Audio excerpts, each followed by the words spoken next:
আমরা এক ভয়ঙ্কর দুর্বিষহ সময় আমাদের পার করতে হয়েছে।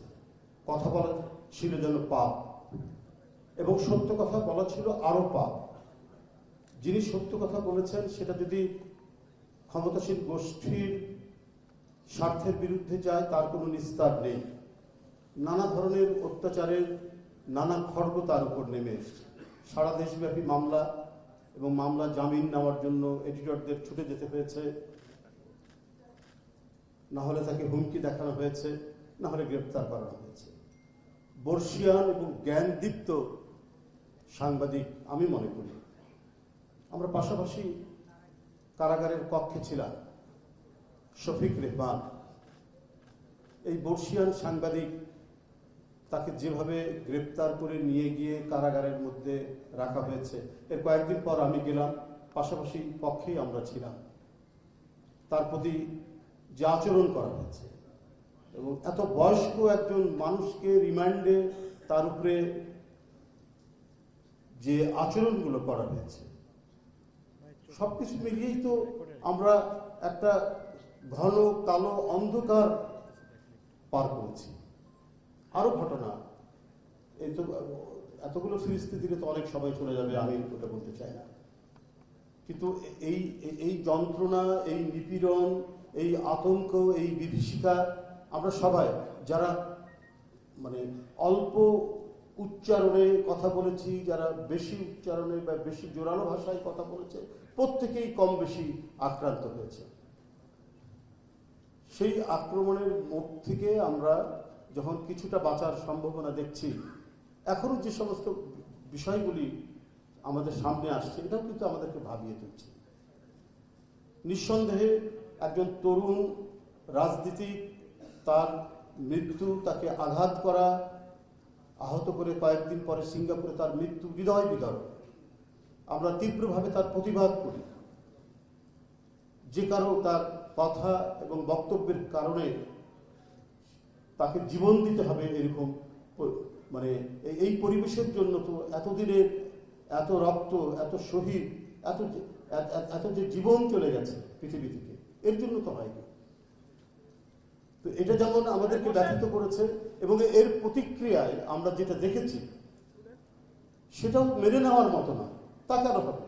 ভিন্ন মত থাকতে পারে, ভিন্ন মতে আমরা আমার মতামত যেটা দেওয়ার দেব, একটি পত্রিকা সেটাও বিভিন্ন মত দিতে পারে, সেখানে নানা বিদগ্ধজন সেখানে লিখবেন, তাদেরও সেখানে ভিন্নতা থাকতে পারে, কিন্তু সবকিছু মিলেই তো একটা গণতান্ত্রিক সমাজ, এবং এই সমাজের জন্যই তো আমাদের এত রক্ত দিতে হয়েছে, আমাদেরকে এত কষ্ট করতে হয়েছে। শফিক রেহমানদের মতো মানুষদেরকেও কারাগারে কাটাতে হয়েছে দিনের পর দিন, মাসের পর মাস। তাহলে তো তার একটা ভালো ফলাফল আমরা এখন ভোগ করতে চাই। কারো বক্তব্য এবং মতামতের জন্য কোনো প্রতিষ্ঠান, সেটা গণমাধ্যম হোক, সেটা সাংস্কৃতিক প্রতিষ্ঠান হোক, তার উপর আক্রমণ হওয়াটা, বিশেষ করে এই সময়ে, ফ্যাসিবাদ উত্তর এই সময়ে, এটা কখনোই কাম্য হতে পারে না। আমরা গণতন্ত্রের বিভিন্ন রকম ফের দেখছি। প্রকৃত গণতন্ত্র বা চিরায়ত গণতন্ত্রের আমরা যে বৈশিষ্ট্যগুলো জানি, সেখান থেকেও কেন যেন বিশ্বব্যাপীও এক ধরনের বিচ্যুতি আমরা দেখতে পাই। ইন্ডিয়াতে গদি মিডিয়ার কথা বলা হয়, মানে মিডিয়াকেও নানাভাবে রাষ্ট্র নিয়ন্ত্রণ করে এক ধরনের মানে অস্ত্র হিসেবে ব্যবহার করে। নওম চমস্কি তো বলেছেন যে স্বৈরাচারী শাসনে যেমন ডান্ডা, তেমনি মানে কঠোর গণতান্ত্রিক সমাজে মিডিয়াও এক ধরনের মানে ভূমিকা পালন করে, যেটা প্রকৃত গণতন্ত্রের সাথে যায় না। কিন্তু এই বাংলাদেশে এত লড়াই হয়েছে, আমি যদি 52 থেকেই দেখি, সবগুলোই তো হচ্ছে অধিকারের প্রশ্ন, অর্থাৎ যেটার মূল বিষয়টি হচ্ছে গণতন্ত্র। গণতন্ত্র না থাকলেই তো অধিকারহীন, অধিকার হারা হতে হয়। তো এই যে অধিকার হারা হতে হয়, সেটারই চূড়ান্ত পরিণতি আমরা দেখেছি এই সমস্ত অধিকারের আন্দোলনের সোপান বেয়ে আমরা 71, তারপরে 90 পার হতে হতে আমরা 5ই আগস্ট পেলাম।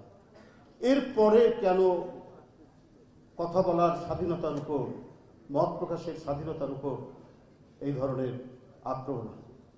আমি ডেইলি স্টারের সম্পাদক বিশিষ্ট সম্পাদক মাহফুজ আলম ভাইয়ের একটা লেখার মধ্যে পড়েছিলাম, ইদি আমিনের একটা উদ্ধৃতি উনি দিয়েছিলেন যে ইদি আমিন কি সাংবাদিক প্রশ্ন করেছে যে আপনি মত প্রকাশের স্বাধীনতায় বিশ্বাস করেন?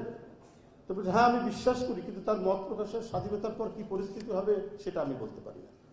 তো এখন পরিস্থিতি তো অনেকটা ওই রকমই বিষয়ের দিকে এগোচ্ছে বা গড়িয়ে যাচ্ছে। এখান থেকে আমাদেরকে ফিরে আসতে হবে। সত্যিকার গণতান্ত্রিক সমাজ, প্রকৃত গণতান্ত্রিক সমাজ, প্রত্যেকেরই কথা বলার অধিকার থাকবে, প্রত্যেকে তার মত প্রকাশ করার অধিকার থাকবে, এবং রাজনৈতিক দলগুলো তার মতামত নিয়ে জনগণের কাছে যাবে।